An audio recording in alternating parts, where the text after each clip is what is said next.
Muy buenas tardes, mi nombre es Elus Pérez, soy residente de segundo año del posgrado de Cirugía Ortopédica y Traumatología del Hospital Dr. Rafael Calleciega y el día de hoy les voy a hablar sobre pie equinovaro congénito.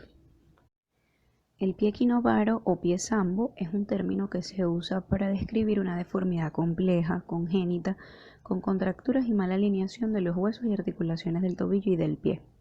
También es llamado pie boot, club foot, talipes foot, clown foot o pie torto, todo dependiendo del país donde nos encontremos. Pero todos estos términos son empleados comúnmente para designar múltiples deformidades en los pies, que pueden estar afectados en cualquiera de sus posiciones.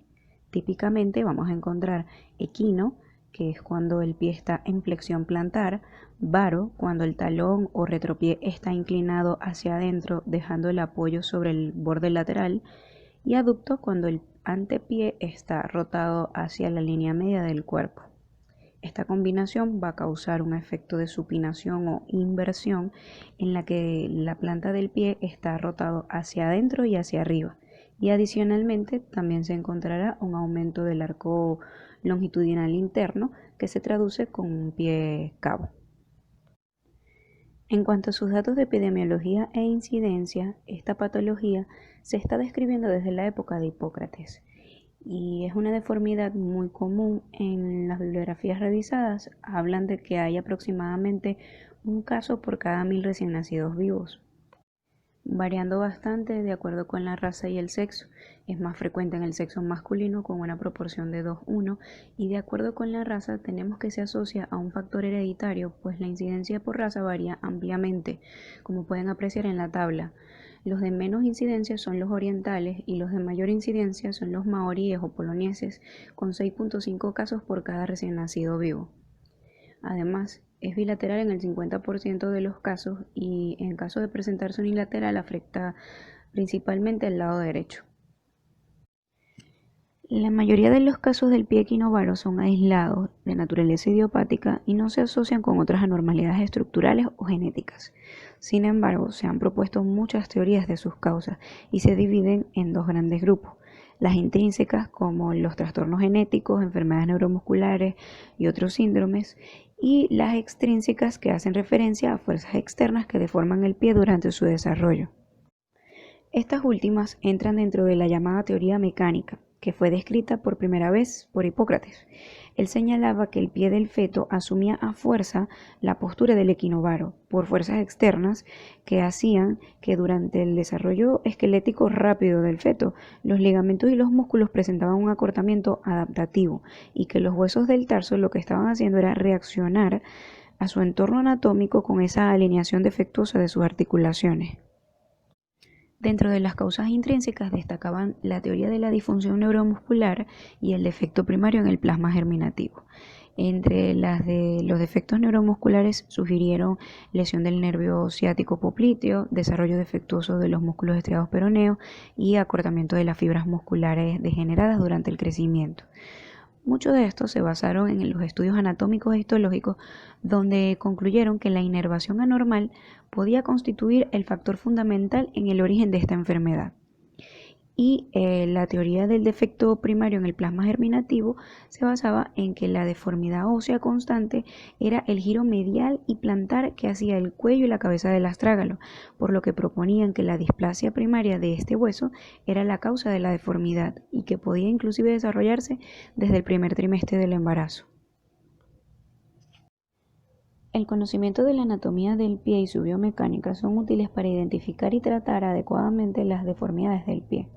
Biomecánicamente, las anormalidades que vamos a encontrar en un pie sambo se van a producir debido a la alteración que presentan los huesos del tarso, los ligamentos, las articulaciones e inclusive la atrofia de los músculos. En la región del retropié vamos a encontrar desalineación de los huesos navicular, cuboides y calcáneo, que va a conllevar al desplazamiento medial y a una posición invertida con respecto al astrágalo. El retropié va a girar en posición firme, dando al calcáneo y al astrágalo la posición equina.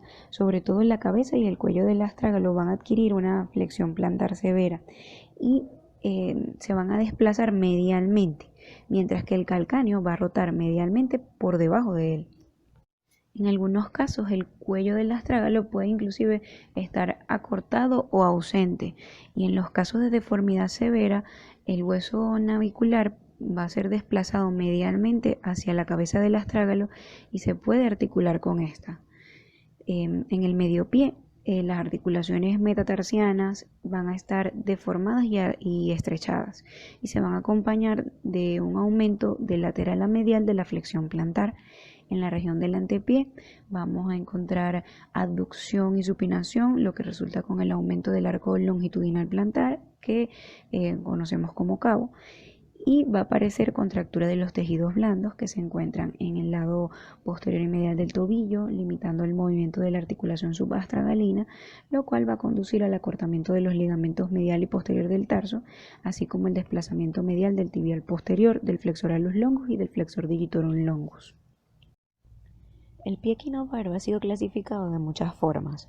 De acuerdo con sus causas y respuestas al tratamiento, se puede dividir en 4 grandes grupos: el postural, que se puede resolver estirando y enyesando; el idiopático, conocido como el verdadero, que lo vamos a clasificar por los grados de severidad que voy a explicar más adelante; el neurogénico, que es el que se asocia a afecciones neurológicas como la espina bífida; y el sindrómico, que es de tipo rígido y se asocia con otras anomalías.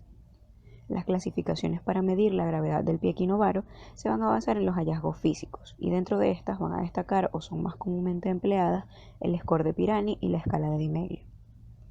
Di Meglio y colaboradores introdujeron en 1995 una clasificación que divide esta deformidad del pie en 4 grados: el benigno, moderado, severo y muy severo.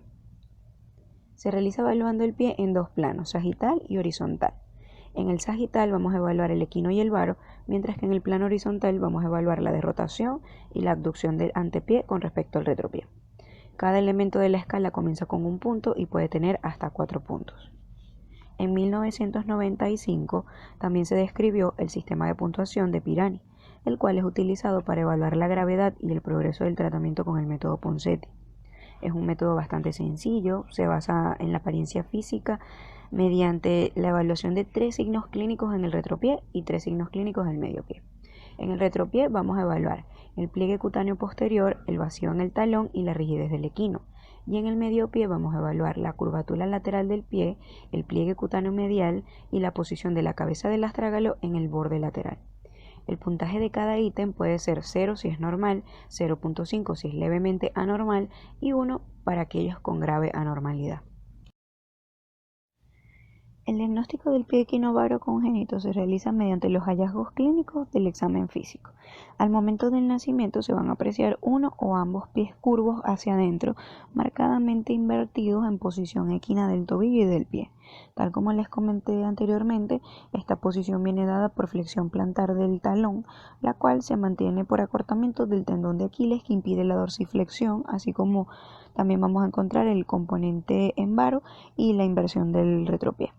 El astrágalo va a ser fácilmente identificable y palpable en el dorso del tobillo. El metatarso lo vamos a encontrar en aducto en relación con el retropié, y va a haber profundización del arco longitudinal interno, así como la deformidad en cabo. Si el pie sambo es postural, lo vamos a poder manipular y llevar a la postura normal fácilmente. Sin embargo, si es un pie equinovaro verdadero, va a ser muy difícil que de forma pasiva podamos enderezar hacia la posición neutra. También me parece importante mencionar que si es unilateral, el pie afectado se puede ver mucho más pequeño y con una musculatura menos desarrollada que el sano. Y si la presentación es bilateral, generalmente es simétrico, el grado de severidad es similar en ambos.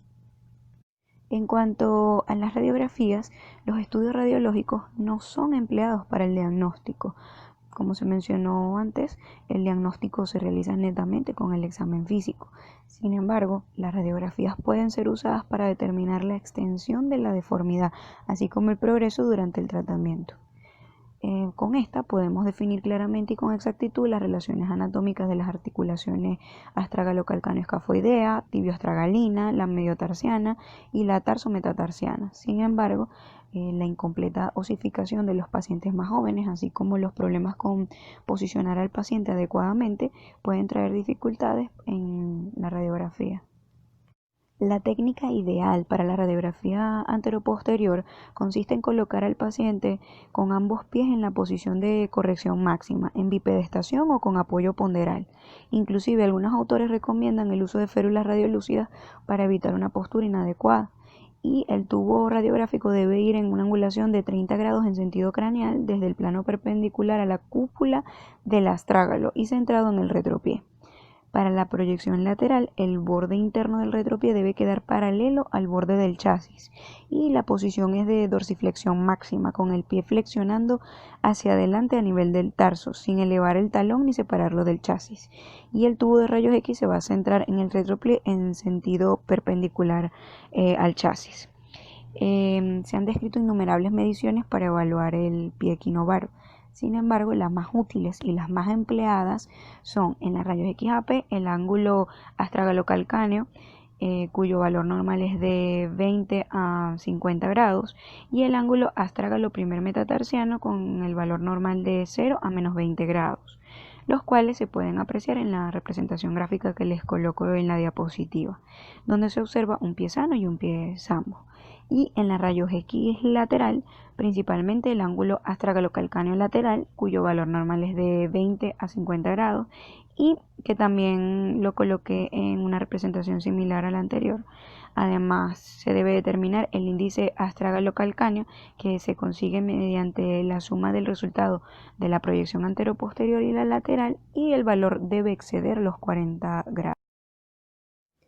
En la historia de la medicina son frecuentes las tendencias cíclicas que alternan tratamientos conservadores y quirúrgicos. El tratamiento del pie equinovaro congénito no es una excepción a este aspecto. En los últimos 10 años ha habido una tendencia a abandonar el tratamiento quirúrgico y ha tomado más auge el tratamiento conservador mediante la técnica de Ponseti. ¿Por qué ha ocurrido esto?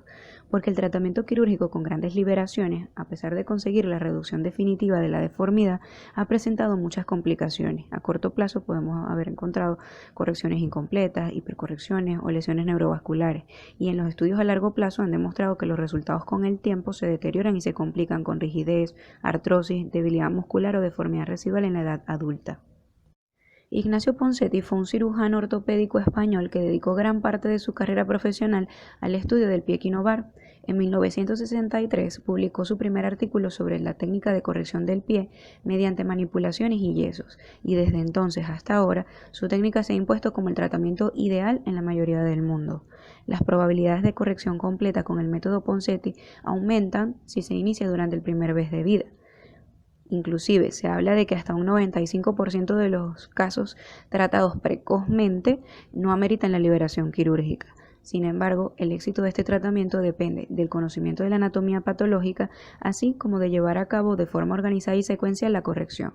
Para ello vamos a utilizar las siglas de las deformidades típicas de la enfermedad: CABE, cabo, aducto, varo y equino, y este es el orden en el que se corrige con el método Ponseti. Para estirar los ligamentos y corregir gradualmente la deformidad, se debe manipular el pie de 1 a 3 minutos.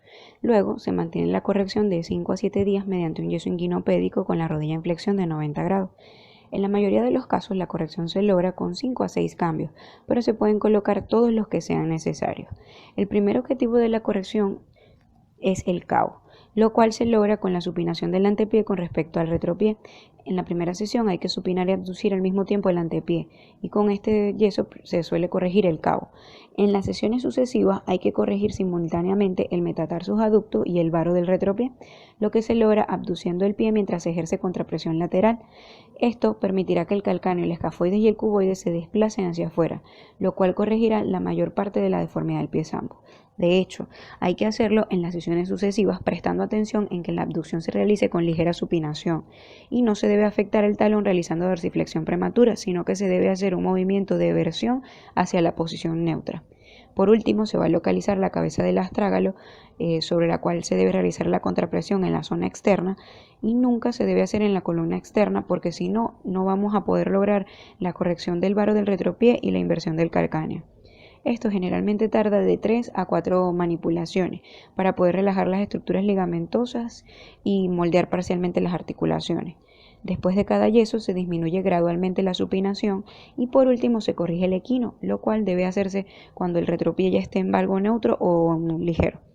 y el pie se encuentra abducido unos 70 grados con respecto a la pierna. El equino lo vamos a corregir con dorsiflexión progresiva. Luego de todas estas manipulaciones, la técnica continúa con una tenotomía del tendón de Aquiles para lograr una corrección más completa. Generalmente es percutánea y posterior a la cual se debe colocar un yeso durante un mes más.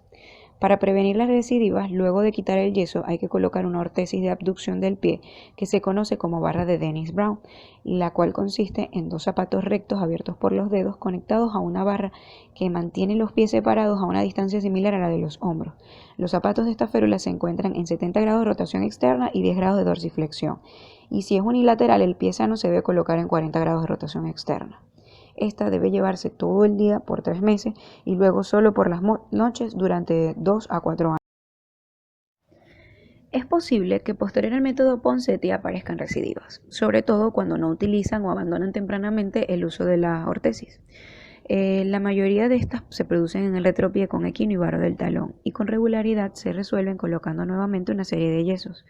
Cuando la recidiva es en niños mayores de 12 meses o no responden a los yesos repetidos, es cuando se indica entonces el tratamiento quirúrgico. Es decir, que hoy en día el tratamiento quirúrgico se reserva para corregir las deformidades que el tratamiento conservador no fue capaz de corregir. Por ejemplo, si la deformidad residual es un aductus del antepié, se puede realizar osteotomía del cierre del cuboide u osteotomía de apertura de la primera cuña. Si la deformidad es en varo del retropié, al final del crecimiento se puede ser necesaria una osteotomía del calcáneo. Si la deformidad residual es en cabo, puede ameritar una osteotomía de extensión del primer metatarsiano. Y ya cuando el pie es doloroso en la edad adulta, puede ser necesaria una triple artrodesis. En cuanto a las complicaciones, tenemos que aunque existen algunas propias del método Ponseti u otros métodos conservadores como el francés o el de Kite, tales como úlceras por presión, maceración de la piel, irritación cutánea, infecciones de sitio operatorio en la tenotomía del tendón de Aquiles e inclusive las recidivas que les mencioné anteriormente, las complicaciones más severas se deben al uso de la técnica posteromedial para corrección del pie equinovaro.